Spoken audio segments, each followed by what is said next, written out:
PSC part first, paper first, mechanics. तो अप्रत्यास्थ टक्कर को अपन समझते हैं प्रयोगशाला तंत्र में, जिसमें ये कहा है कि संयुक्त रूप से चिपक जाते हैं।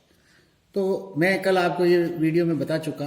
अब यहाँ देखिए क्या है, ये है कि अगर कोई आपके पास में इस तरीके की, यहाँ तक मैं बोला था कि धीमे और गति करेगा। अब देखिए गतिज ऊर्जा में से टक्कर से पूर्व तंत्र की गतिज ऊर्जा K1 half M1 U1 square, और दूसरा पार्टिकल रेस्ट में है, आराम से बैठा हुआ है, इसलिए उसकी जीरो।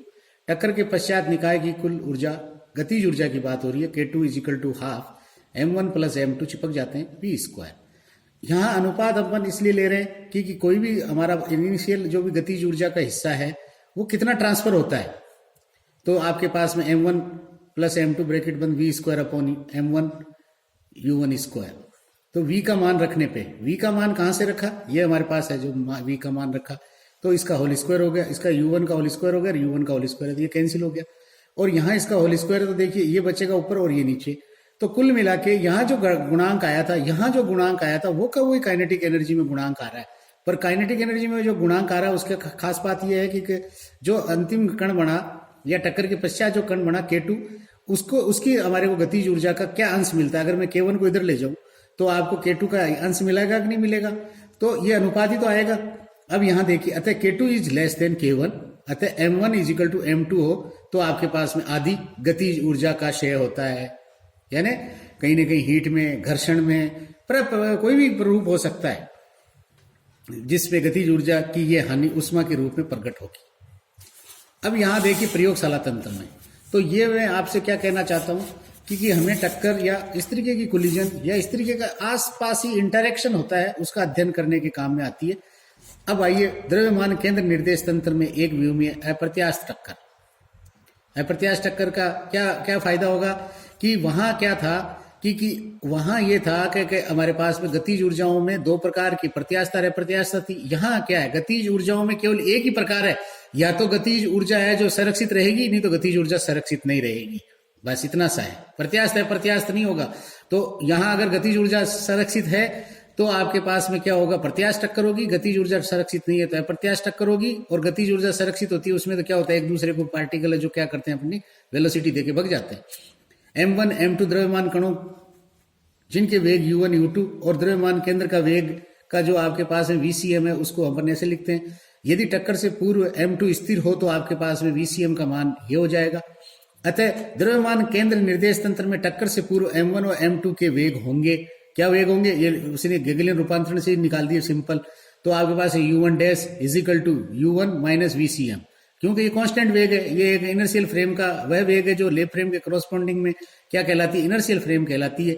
तो आपके पास में U1 माइनस ये आपके लिए पूरा का पूरा फैक्टर है, जिस फैक्टर को अपन ने लिख दिया किसको, ये M1 upon M1 plus M2, और इसके मल्टीप्लीकेशन में क्या करा, ये आपने यहाँ पे VCM का मान रखा है, मैंने VCM का मान ये रख दिया। तो M2 U1 और आपके पास में M1 प्लस M2 आ जाएगा।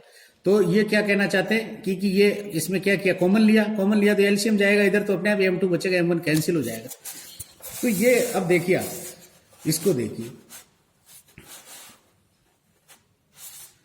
कि U2 डैश वो दूसरा कण जिसका आपके पास में टक्कर के पश्चात की बात हो रही है, तो CM फ्रेम के अंदर, तो ये आपके पास में इसका प्रारंभिक है जो तो 0 होता है, और इसके अंदर मैंने VCM का मान रख दिया, तो ये minus sign M1 U1 upon M1 plus M2। तो टक्कर के पश्चात संयुक्त कण का वेग V डैश है, तो द्रव्यमान केंद्र निर्देश तंत्र में संवेग संरक्षण होना चाहिए।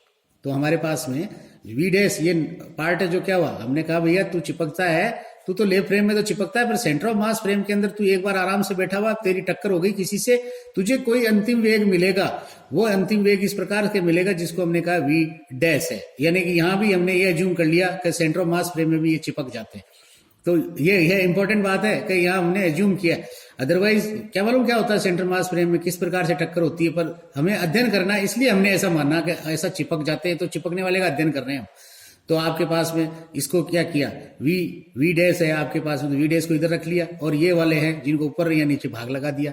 अब आप देखिए यहाँ पे इसका इंडिविजुअल में भाग लगाया, इसका इंडिविजुअल का भाग लगाया, और इंडिविजुअल का भाग लगा के क्या किया इसने कि U1, तो आपके पास अच्छा संवेग वाले का ये पार्ट है जो अपन ने ले लिया यूज में, और अब अपने पास में क्या है देखिए आप, एक तो है U2 डैश और एक है U1 डैश, तो दोनों का मान रखा है कुल मिला के, U1 डैश का भी मान रख दिया, U2 डैश का भी मान रख दिया, तो ये मान हमने यहाँ रख दिया, इसके माइनस साइन आया तो माइनस वाला रख दिया।